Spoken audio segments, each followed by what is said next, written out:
There comes a moment in every life where we are faced not by storms outside, but by the tempests within. Anxiety, rejection, criticism, the sting of misunderstanding.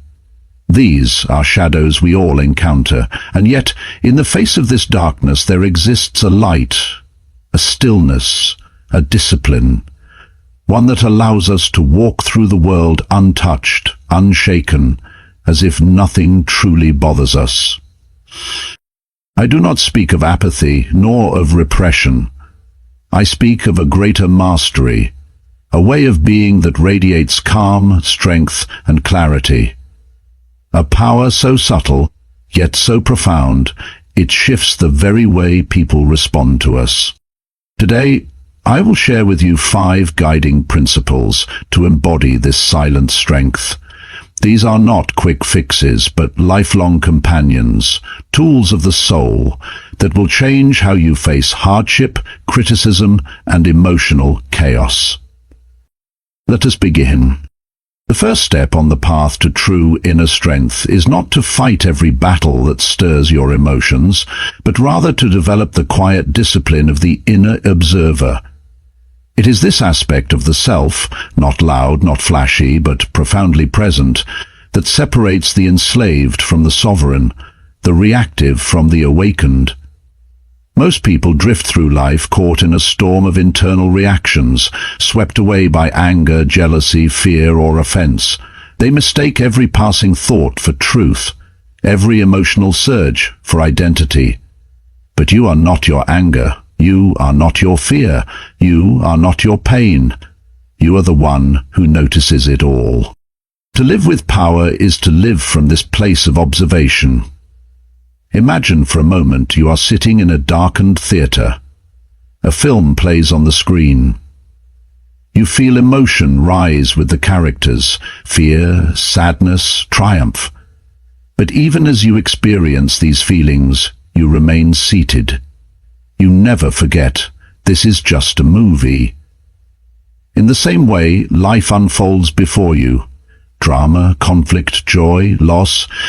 It plays across the screen of your awareness, and yet the true self is not on the screen. It is the one watching.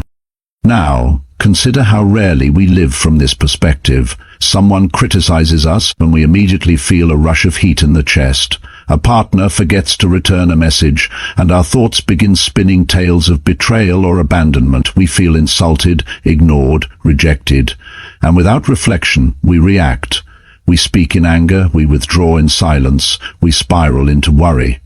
All of this happens because we have fused with the thought. The emotion is us, or so we believe.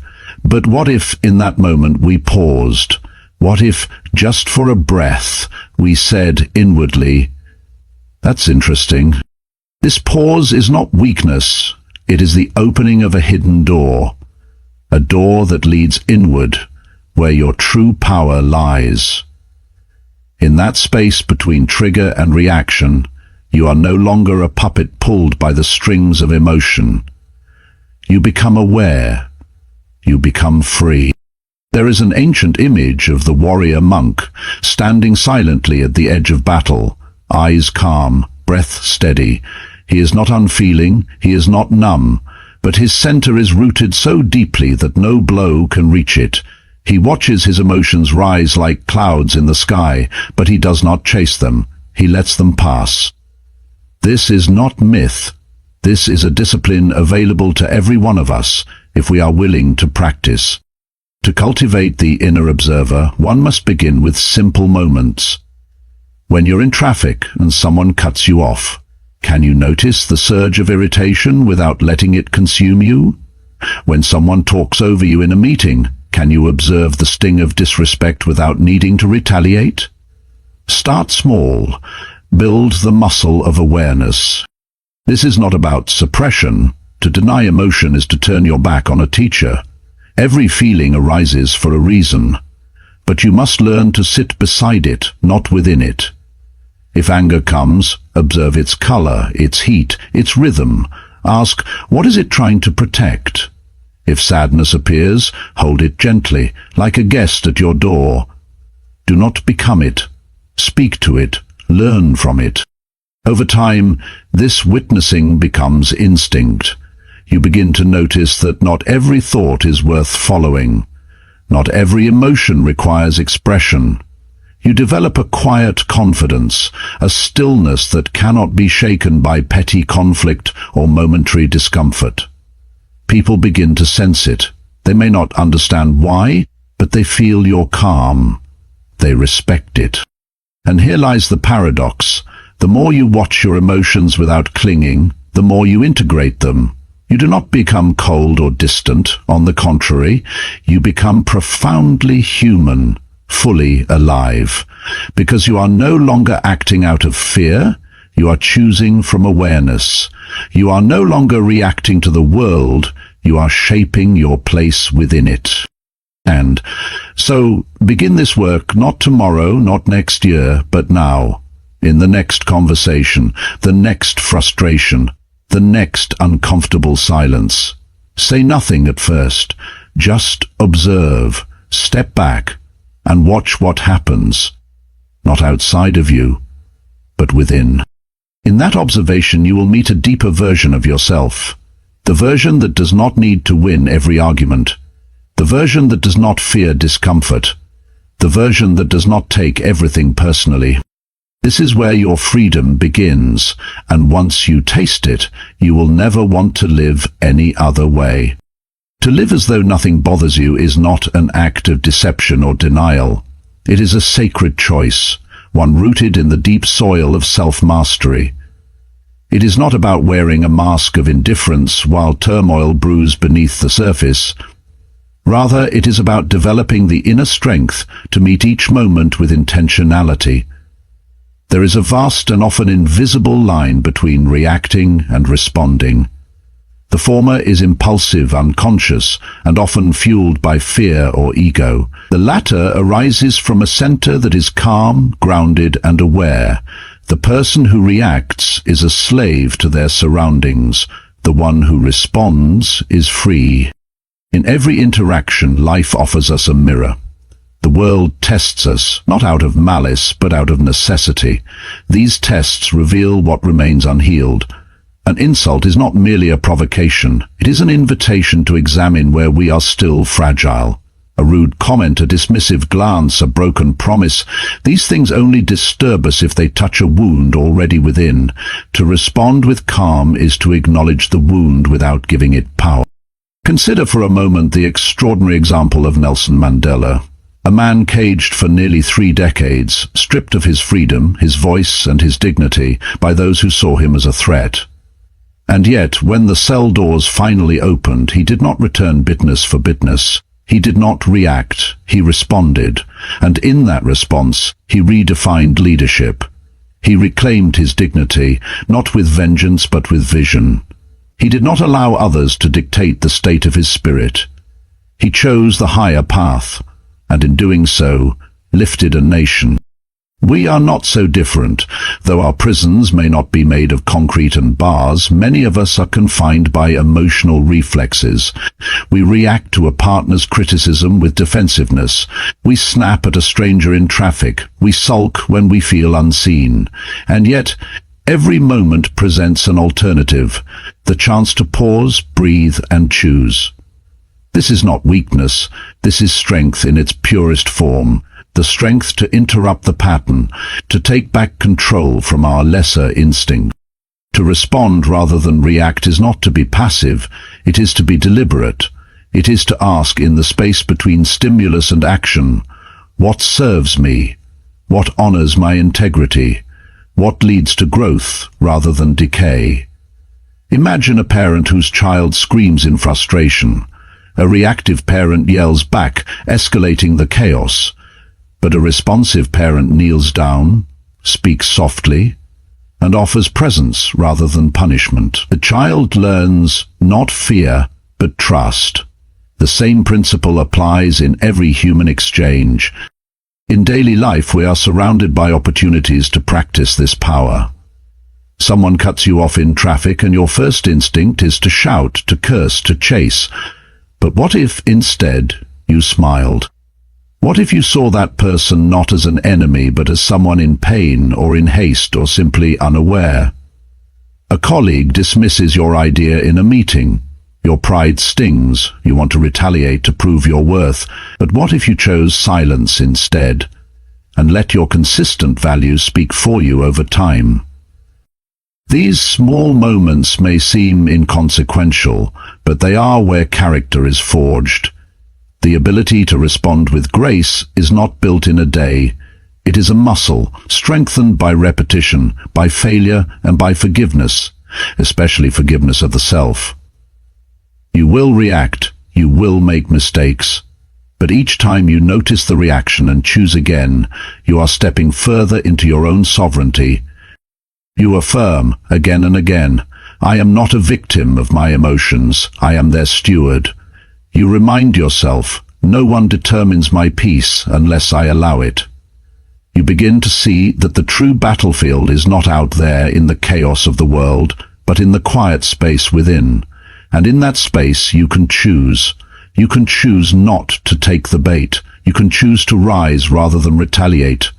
You can choose the power of response, and in doing so you reshape your life from the inside out. Let others throw stones if they must. Let them provoke, test, misunderstand. That is their path. Yours is different. Yours is the path of the one who watches, who chooses, who transcends. The world may continue to swirl with conflict and noise, but you, anchored in awareness, become the calm in the storm. And from that place, nothing, not even the sharpest insult nor the deepest betrayal, can command your spirit without your consent. There is a kind of suffering that strips a person bare. It arrives uninvited, through betrayal, failure, loss, or the quiet disappointments that accumulate over time. At first, this pain feels senseless. It seems to descend upon us like a cruel storm, and we stand in it, soaked and directionless, asking the question that has echoed through human hearts for centuries. Why me? But this question, though natural, is not one that frees us. It anchors us to victimhood, to helplessness. There is another question, subtler, quieter, but infinitely more powerful. What now? This is the moment when pain begins to find its shape. It is the first glimmer of transformation. Pain, on its own, is neutral. It becomes suffering when it is left without meaning. A wound that has no purpose festers, but a wound that is given meaning becomes a source of depth, of wisdom, of renewal. There are those who walk through fire and emerge bitter, closed off, hardened by what life has taken. And there are others, those who walk through the same fire and emerge softened, strengthened, illumined by what life has revealed to them. The difference is not in the fire, the difference is in what they chose to see within it. There is a story of a woman who lost her job during a period when everything else in her life was already uncertain. The security she had built, the identity she had relied on, it was gone in an instant. At first she crumbled. Every morning was heavy, the hours stretched wide with no direction. To cope, she started walking, not for exercise, not even for clarity, just to breathe, just to survive. As the days passed, she began noticing things she had never seen before. A group of teenagers sleeping under a bridge, a boy holding a cardboard sign outside a grocery store. Something in her softened, opened. She began bringing food, then blankets, and soon she was volunteering full-time with a youth outreach group. Years later, she looked back and said, "Losing my job was the best, worst thing that ever happened to me, because what had seemed like destruction had become redirection." This is not a romantic notion. It is not a call to glorify pain or invite suffering. It is a recognition that pain is inevitable, but purposelessness is optional. Every loss can teach us how to hold more compassion. Every betrayal can sharpen our discernment. Every disappointment can shift our values. The key is not to avoid the pain. It is to hold it long enough to extract its meaning. Emotional resilience is not a denial of feeling. It is the ability to feel deeply without being undone. It is the capacity to allow heartbreak, confusion, grief to move through us without allowing them to define us. And meaning is the anchor that holds us steady. When we give our suffering a context, a direction, it no longer feels like punishment. It becomes initiation. It becomes a sacred turning point. Think of how trees respond to strong wind. They do not resist by stiffening. They deepen their roots. They bend, but do not break. In the same way, meaning deepens our roots. It gives us a reason to remain upright, to keep reaching upward even as storms surround us. Without it, we break easily, fragile in the face of life's inevitable tests. The world today offers many ways to escape pain. Distraction, numbing, pretending. But to act as if nothing bothers you is not to become numb, it is to become alchemical. It is to take your suffering and turn it into something of use, not just for yourself, but for others. If you've ever felt deep loneliness, you are better equipped to notice it in someone else and to sit beside them in theirs. If you've ever known despair, you are more likely to recognize the silent cries in others and to offer hope not from theory, but from memory. Meaning does not always arrive quickly. Sometimes we must wait. Sometimes we must keep walking, even without clarity. But even in the waiting, something inside us grows. Something hardens into wisdom and softens into grace. And when the time comes, we look back on our pain, not as an enemy, but as a teacher who did not speak our language, but still had something to say. So when the next hardship comes, and it will, ask not, why me? Ask, what now? Let the pain speak, let it shape you, let it lead you into deeper understanding, into greater strength, into the kind of quiet resilience that cannot be faked. This is how we act as though nothing bothers us, not by pretending we are untouched, but by choosing to be transformed. Most people walk through life under constant pressure to be seen, acknowledged, defended, validated. They guard their pride like a fragile heirloom, constantly adjusting, explaining, proving, defending. Every minor comment becomes a potential threat, every disagreement a personal attack. And yet, in doing so, they expend an enormous amount of energy that could have gone into creation, presence, peace. What they believe they are protecting is strength. But it is not strength they guard, it is ego. And the ego, by its very nature, is always afraid. True power does not beg for attention. It does not scramble to correct misunderstandings. It does not shout in a room just to be heard. Real strength resides in the one who no longer needs to prove they are strong.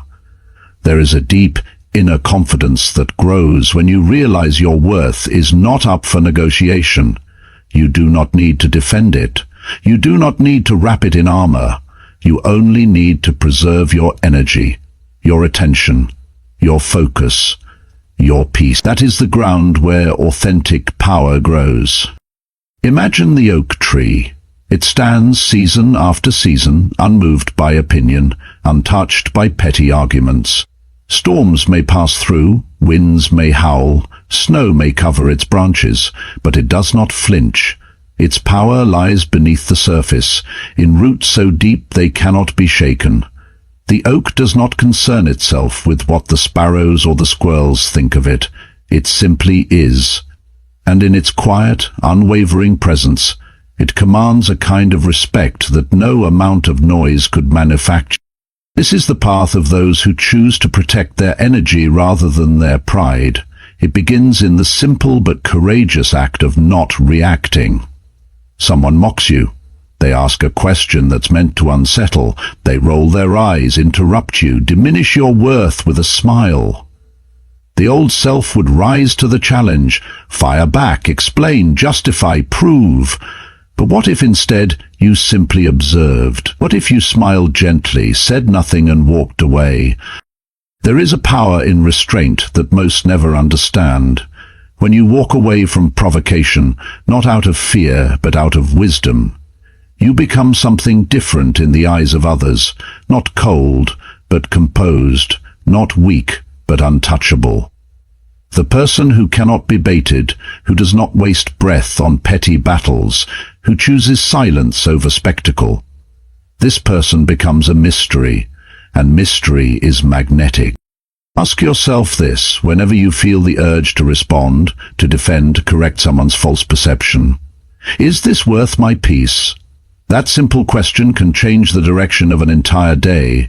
You will find more often than not that the answer is no, because most battles are not invitations to growth, they are traps.